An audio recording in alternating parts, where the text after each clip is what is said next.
지난번 카이스트 과학영재 선발 전형 소개 영상 이후로 정말 많은 분들이 문의를 주셨습니다. 그런데 이 제도가 2025학년부터 개편되면서 정보를 놓쳐서 아쉬워하는 분들이 많더라고요. 오늘은 단순히 제도를 알려드리는 것을 넘어 언제부터 어떻게 준비해야 할지 구체적인 로드맵을 알려드리겠습니다. 그리고 지방 일반고 학생들에게 매우 중요한 내용이니까 끝까지 집중해주세요. 카이스트 과학영재 선발 전형 에 지원하려면 고등학교 2학년 수료 예정자여야 합니다. 그리고 전국 단위 이상의 과학 전람회 입상 실적이 필수입니다. 그런데 여기서 날짜를 자세히 따져봐야 합니다. 카이스트 전형은 보통 7월 말에 원서 접수가 마감되는데 전국과학 전람회 심사 결과는 9월 말에 발표됩니다. 즉 고2 때 전람회에 참가해 상을 받아도 이미 원서 접수 기간이 지나버린다는 뜻이죠. 결국 이 전형에 지원하려면 고1 때 전국과학 전람회에 입상해야 한다는 거죠. 그런데 지방학생들은 5월 전후로 지역대회가 시작되는데 이때는 보통 중간고사 기간과 ገብ쳐서 내신과 탐구활동을 병행하기가 매우 어렵습니다. 이런 현실적인 어려움 때문에 중학교 3학년 9월부터 준비를 시작해야 합니다. 중3 마지막 학기에 탐구 주제를 정하고 실험을 미리 진행해서 고등학교 입학 후에는 보고서 제출만 할 수 있도록 준비를 마쳐야 고1 내신을 챙기면서도 전람회에 참가할 수 있습니다. 많은 분들이 중3 마지막 학기를 느슨하게 보내곤 합니다. 하지만 뭘 해야 할지 몰라 고민하고 있으시다면 지금이 바로 기회입니다. 중3 때 과학 전람회 준비를 해두면 단순히 입상 가능성만 높아지는 게 아니고요. 고등학교 생활기록부 관리에도 큰 도움이 됩니다. 이공계에서 가장 중요한 것 중 하나가 바로 탐구력이죠. 중학교 때부터 과학 전람회 전국대회 수상을 목표로 탐구활동의 퀄리티를 높여 놓은 학생들은 그 경험을 바탕으로 고등학교에서도 탐구 역량을 뽐낼 수 있습니다. 이게 바로 탐구력이 돋보이는 명품 생기부로 이어지게 되는 거죠. 하지만 막상 고등학교에 입학하고 나서 내신과 함께 탐구활동을 병행하려고 하면 제대로 하기가 어렵습니다. 그래서 중학교 때 미리 탐구 프로젝트의 뼈대와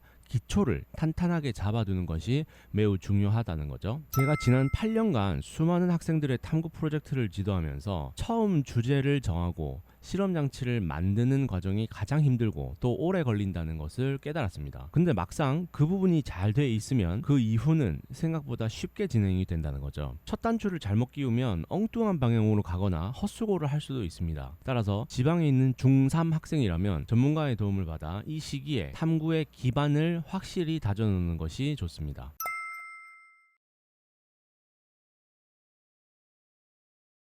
자, 그럼 이제 중3부터 준비해야 된다. 즉 언제부터 준비해야 된다는 것은 알게 되셨습니다. 그런데 어떻게 준비해야 될까? 이 부분이 아마 막히실 거예요. 탐구 주제를 정하는 게 당연히 맨 처음 시작이겠죠? 근데 탐구 주제를 잘못 정하면 또 안 되는 것도 맞거든요. 그런데 우리 아이가 관심이 있는 주제를 해야 된다는 것은 모두가 다 동의하고 있는데 막상 어떤 거에 관심이 있어? 라고 물어보면 뾰족하게 뭐에 관심이 있다고 대답을 안 하는 경우도 있습니다. 혹은 그 관심사가 예를 들어서 게임이라든지 아니면은 탱크, 칼이라든지 대체로 과학자들이 별로 관심 없는 주제, 과학자들이 요즘에 별로 연구를 안 하고 있는 주제, 그런 주제들을 말하는 경우도 있습니다. 만약 아이의 관심만 가지고 주제를 정하게 되면은요, 나중에 탐구가 다 끝나고 나서 결국 심사를 받을 때 이 탐구를 왜 했나요? 라는 질문을 받게 될 수 있습니다. 그랬는데 만약에 그 질문에 대한 대답이 그냥 제가 관심이 있어서요 라고 말을 하게 되면요, 좋은 평가를 못 받게 될 수도 있습니다. 무엇보다 아이의 관심이 다른 사람의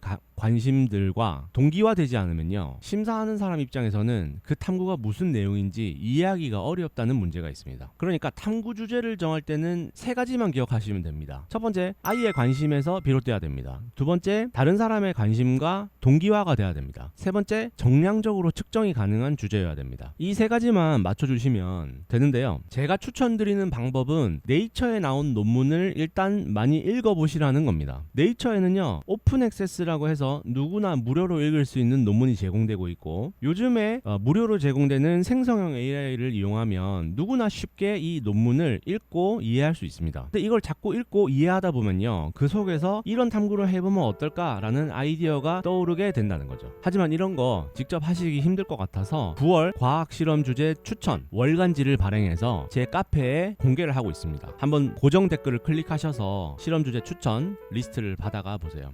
8월 한 달 동안 공개된 네이처 논문들 중에서 학생이 탐구하기에 가장 좋은 주제들을 찾아서 학생들이 탐구할 수 있도록 주제를 뽑아서 실험 주제 추천을 해드리고 있습니다. 간혹 가다가 이런 오해를 하시는 분도 계시는데요. 네이처에 나온 논문을 무슨 중학생이 고등학생이 한단 말이냐, 그게 말이 되냐 이렇게 생각하실 수도 있는데, 네이처에 나와 있는 논문의 주제를 그대로 한다는 뜻이 아니고요. 거기에서 영감을 받아서 학생이 할 수 있는 탐구 주제를 찾아온다는 뜻이죠. 생각해보면 중학교 고등학교 때 배우는 과학의 교과 과목은요, 물리, 화학, 생물, 지구과학 모든 영역에서 다 펼쳐져 있습니다. 그래서 사실 네이처 논문에 아무거나 잡아가지고 들고 들어와도 연결을 지으려 그러면 다 연계를 할 수가 있는 거죠. 공부에 자신이 있고 흔들림 없이 공부 한 길만 파고든 학생이라면 다른 활동에 시간을 낭비하지 말고 학업에 집중하는 것이 맞습니다. 하지만 만약 그게 아니라면 이런 탐구 활동이 훗날 좌절하지 않는 든든한 버팀목이자 역전의 발판이 될 수도 있다는 거죠. 제가 지난 8년간 다양한 학생들을 지켜보면서 입시에는 정해진 하나의 길만 있는 게 아니라 각자의 성향에 맞춰 잘하는 것을 찾아가는 것이 가장 좋다는 것을 알게 되었습니다. 많은 학부모님들이 이런 정보를 몰라서 고생하는 모습을 보면서 제가 가진 정보를 공유하면 도움이 될 거라 생각하고 이런 채널을 운영하고 있습니다. 이 작은 채널의 목소리가 여러분께 닿기 위해서는 구독 설정이 꼭 필요합니다. 숨겨진 입시 로드맵과 유용한 정보를 놓치지 않도록 구독과 알림 설정을 꼭 해두세요. 다음 영상에서 더 알찬 정보로 돌아오겠습니다. 시청해주셔서 감사합니다.